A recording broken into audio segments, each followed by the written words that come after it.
How's it going today, YouTube? Today we're going to be talking about financial freedom. We're going to be diving in what is financial freedom, steps you can make to get towards financial freedom, and my personal definition and what I'm doing to try to get to this financial freedom. So we do have kind of an interesting one for you today. If you do enjoy the content and want to see some more, please think about liking and subbing, and we'll go ahead and dive in and find out what financial freedom is. So here, let's hop on in. All right, so we're going to have here Ya Boy Defines here. So what is financial freedom? And in my definition, in my view of things, that would be having your assets pay for all of your living expenses. And that is kind of what we see in like retirement. You have saved enough money so that your assets, this chunk of money, is now paying for your living expenses as you're retired. You're no longer an hourly employee. So I would say the passive income dream is financial freedom, to be able to pay for everything, putting in work, when you can, and then having that promote and grow and pay for your living. So I would say not hourly wage. And that's kind of the dream right there, getting the passive income train rolling for you, or just being able to pay for things easily. So we'll throw an example up here of what somebody who I would say is financially free, how they're making their money. So let's throw an example up here quick. So time for a real life example. So let's say we've got this lady and she, is paying $2,000 a month for mortgage, loans, car payment, whatever. Could be higher, could be lower, depending on where you live. So let's say $2,000 a month. So she's invested a ton. She's making a buttload in dividends, which $500 a month in dividends would be a crap load invested. Let's think, it just would be a lot of money invested. So let's say she's making $500 a month in dividends, which would be a lot of money invested. She has a couple rental properties. She's pulling $1,000 a month in with the rentals. And then she's a YouTube star and making $500. So we could say here, she is financially free, in my opinion. Financially, I'll probably spell it wrong, free. So she is financially free, in my opinion, because her passive income streams, the things she has built, is now paying for her lifestyle. And even just working part-time, I would say that could be potentially financially free as well, just the stressors of life melting away.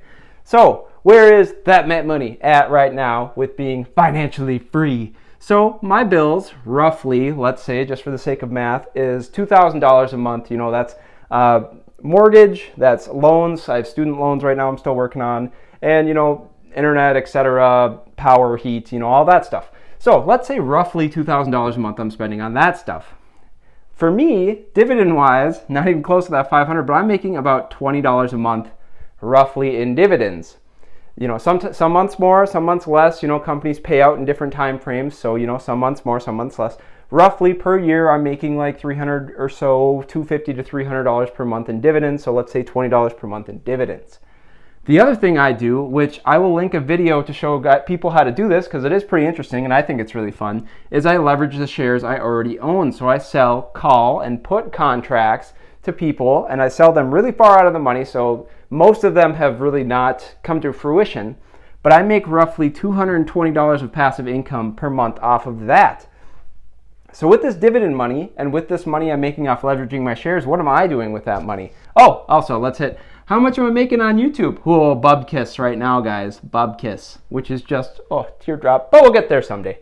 So what am I doing with all this money right now? This $240 per month. I am just reinvesting that into making more passive income. So hopefully if you just keep reinvesting and growing, these numbers should hopefully rise to get up to your amount of money you spend per month. So what are some steps you guys can make right now to start forming passive income and to start getting debt free? Let's check. So what are the steps you, active watcher, can make to become debt free? So what are some of the things you can do? So steps to be financially free. Biggest one I would say out of all of them is reducing your debt. Now, if you are able to reduce, let's say you have $4,000 a month in expenses. Let's say you got $600 because you got 2 car loans that are cooking right there. You got your student loans, which are another, $800, and then you got cable that costs you $200, and you like to eat out a lot, and that costs you $400.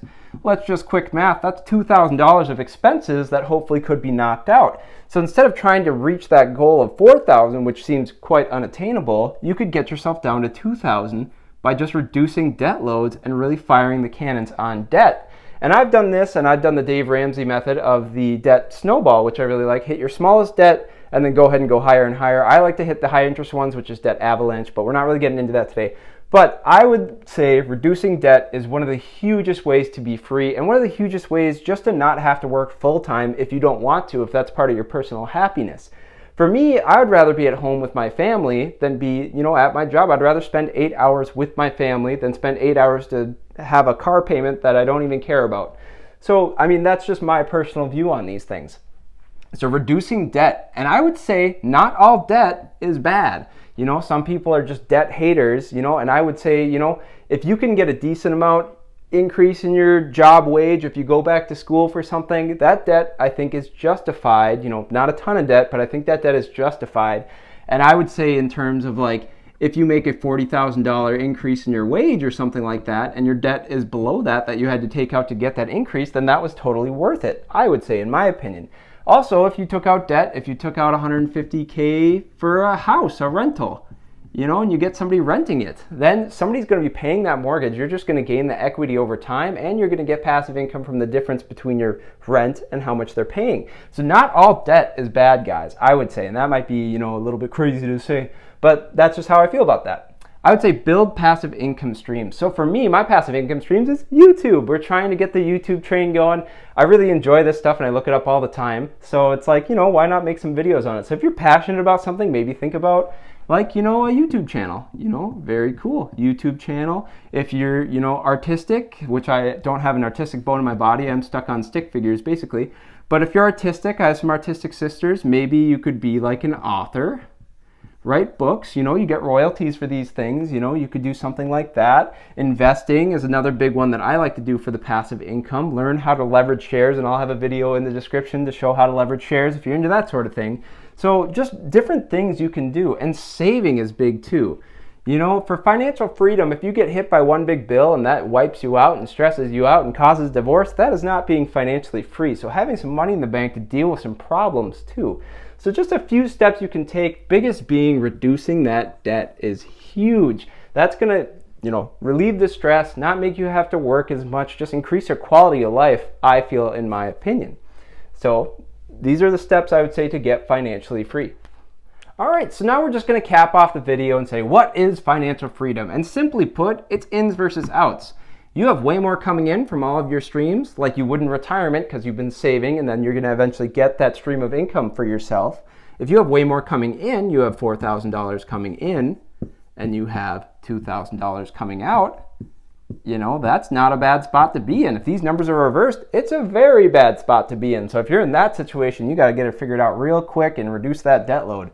But if you're in a situation like this, then I would say you are financially free. You can afford to work less. You can afford to have some wiggle room. You can afford some hardships, things like that. And the definition to financial freedom is also personal. This is not a set thing. If you are able to pay the bills and you work as much, just being able to pay the bills might be financial freedom to some folks. My idea is having, financial freedom for me is passive income that pays for all my living expenses. And for me to limit just hourly working, I work full time. It'd be nice to eventually get to bump down to part time. I think I would always at least work part time just because I'm kind of, I like working. So, I would like to go down to part time, focus on things I enjoy, like I enjoy investing or I enjoy like working on vehicles, whatever you enjoy, pursuing those things instead of work. And that for me just increases personal happiness. And I think you can do that, with financial freedom, which is great, or spending time with your family, which is also great. So that is what I feel financial freedom is. I appreciate you guys watching. Thank you. Hopefully you guys can move towards this financial freedom like I'm trying to do, and you guys have a good day.